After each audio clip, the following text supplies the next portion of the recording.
Nah, subtopik baru yaitu notasi-notasi turunan. Ini merupakan kelanjutan dari subtopik yang sebelumnya ya, yaitu tentang turunan. Jadi di video yang sebelumnya kita udah melihat yang cara susahnya gitulah ya anggapannya untuk mencari suatu turunan. Nah, di sini kita mulai cara singkatnya. Tapi sebelum kita mulai cara singkatnya, perlu teman-teman tahu dulu. Misalnya, untuk suatu fungsi, fungsinya mau apa misalnya? Kayak fungsinya yang gampang aja ya. Misalnya, ya notasi fungsi kan Y sama dengan misalnya fungsi F memetakan ke X. Nah, contohnya apa fungsi Fx yang ini? Misal, bisa jadi Y sama dengan apa? 3X. Bisa kan? Bisa juga 2X plus 1. Ya, karena ingat si variabel yang ada di fungsi tersebut cuma X doang. Ya kan? Cuma X doang variabel yang ada. Kalau misalnya kayak begini nih, uh, seper X plus Z. Ini fungsi Fx bukan? Bukan ya, ini bukan fungsi F meletakkan X, karena dia ada variabel lain nih. Oke, jadi fungsi ini bukan fungsi Fx. Yang fungsi Fx itu adalah yang ini, ya ini sama yang ini, kayak gitu. Oke, intinya membedakannya di situ dulu ya. Apakah itu fungsi Fx, bisa jadi nanti fungsinya Fy, Fz, bisa macam-macam. Nah, kalau misalnya untuk turunan, cara nulisnya itu ada dua jenis orang, oke? Ada dua jenis orang. Ya benar, karena yang pertama kali mempelajari turunan ada dua orang yang berbeda. Misalnya yang pertama, orang pertama dia nulis turunan kayak gini. Turunan dari fungsi fx itu dia tulisnya sama, fx begini, tapi ada tanda petik di atasnya. Ya, ini maksudnya adalah turunan dari fungsi fx gitu, oke?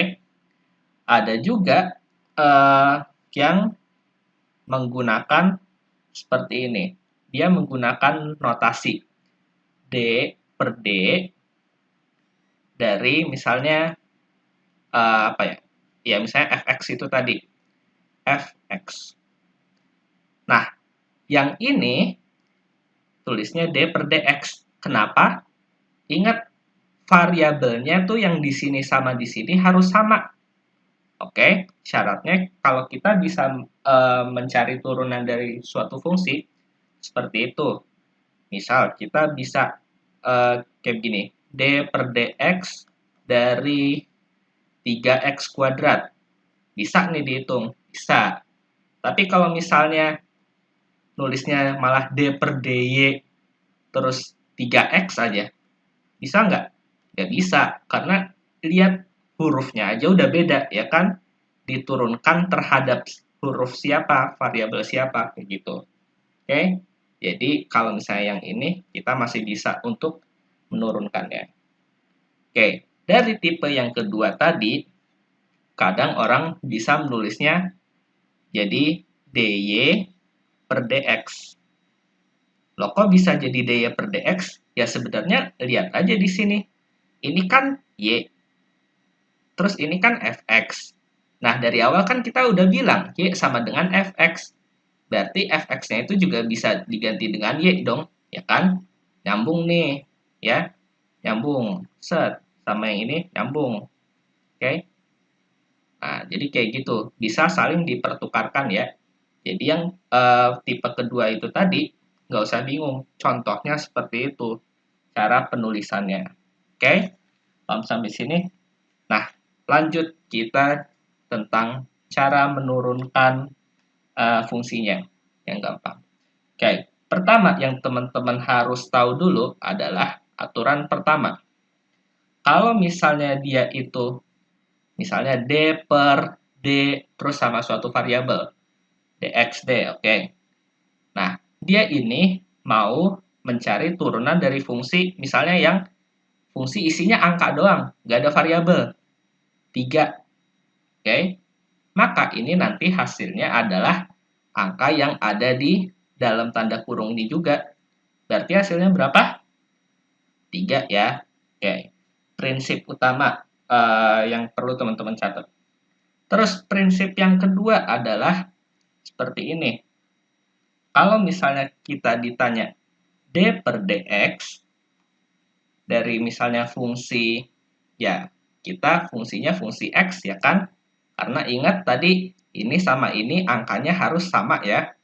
Oke, fungsi yang ada di dalam tanda kurung ini harus memiliki variabel si ini juga tadi. Misal, x pangkat n. Oke, misalnya x pangkat n. Maka nanti cara mencari turunannya adalah pertama, n-nya ini kan pangkat. Pindahin ke depannya x. Berarti kan jadinya n dikali x kan. Oke. Nah, terus tadi kan n-nya ini sebenarnya awalnya itu di pangkat, ya kan? Nah, pangkat ini kita kurangkan 1. Oke, jadi prinsip kedua seperti itu. Contoh, misalnya kita diminta untuk mencari d per dx dari apa ini? X pangkat 3. Berarti kalau menggunakan cara ini kayak gimana hasilnya? 3-nya turun kan? 3 dikali X pangkatnya N kan? N-nya siapa? Ini kan si N-nya. 3 itu. Berarti 3 kurang 1. Udah, hitung hasilnya berapa? Berarti 3 dikali X pangkat 3 kurang 1, 2. Ya udah, berarti 3 kali X pangkat 2 hasilnya 3X kuadrat. Oke, caranya seperti itu ya. Untuk yang ini tadi.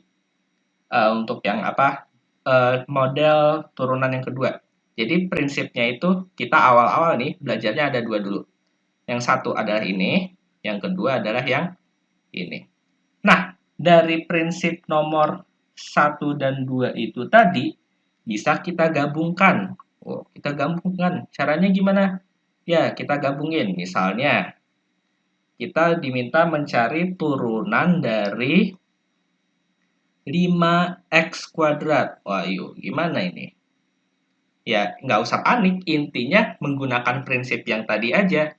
Coba, ini turunan dari 5x kuadrat itu sama aja kayak begini. Oke, kayak gimana ya? Nah, gini deh. Kita mencari turunan dari angka pertama ini tadi. Siapa angka pertamanya? 5 ya. Turunan dari angka 5 lalu dikali sama turunan dari x kuadrat. Gitu caranya.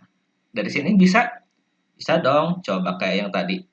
Yang pertama, prinsip yang nomor 1 kan turunan, terus angka doang nih. Berarti tinggal si ini doang kan? 5 doang. Oke. Terus lanjut lagi. Berarti yang sebelahnya jadinya berapa?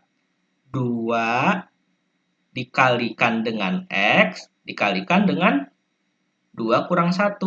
Oke, berapa hasilnya? Ya udah, 5 kali 2, 10. Dikali X pangkat 2 kurang berapa ini? Coba. Oh ya benar, 2 kurang 1, 1. Ya udah berarti 10x pangkat 1 atau 10x saja teman-teman juga bisa. Caranya seperti itu, oke? Ya itu dulu. Nanti kita acak-acak lagi lah soalnya.